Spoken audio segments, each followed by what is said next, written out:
Hello, নমস্কার। চলে এলাম আরেকটি নতুন ভিডিও নিয়ে।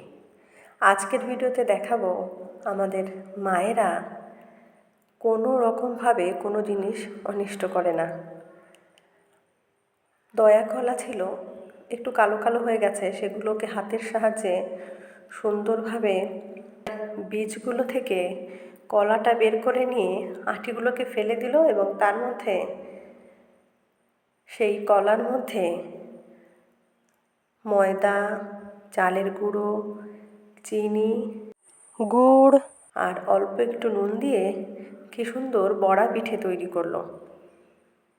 কড়াইতে মা দিয়ে দিয়েছেন সাদা তেল। দেখুন কি সুন্দর গাঢ় গাঢ় মিশ্রণটা হয়েছে। এবার কিন্তু এর থেকে বড়া তৈরি হবে।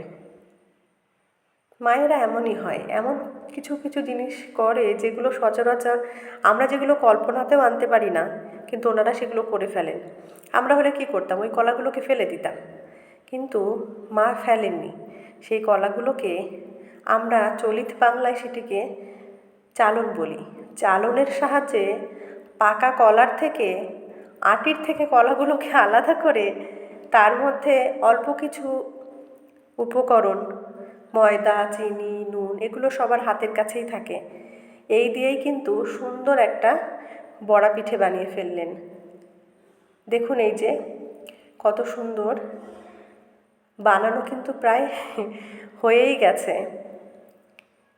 এই দেখুন কেমন লাল লাল সুন্দর বড়া পিঠে কিন্তু তৈরি হয়ে গেল মুহূর্তে।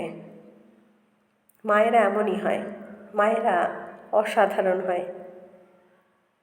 এই জন্যই বলে মা মাই হয়।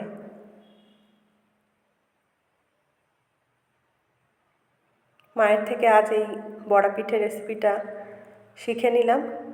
এরপরে আমি একদিন ট্রাই করব। তবে এর মধ্যে আমি আর কিছু জিনিস অ্যাড করব, যেমন নারকেল কোড়া আর হচ্ছে একটু সুজি।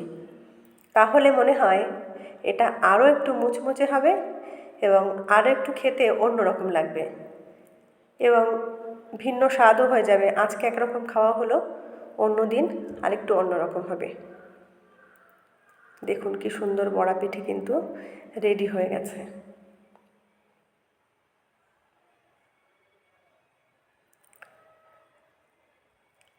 আজকের ভিডিওটি আপনাদের কেমন লাগলো জানাতে ভুলবেন না। ভালো লাগলে লাইক, কমেন্ট, শেয়ার করবেন। দেখা হচ্ছে অন্য কোনো ভিডিওতে। ধন্যবাদ।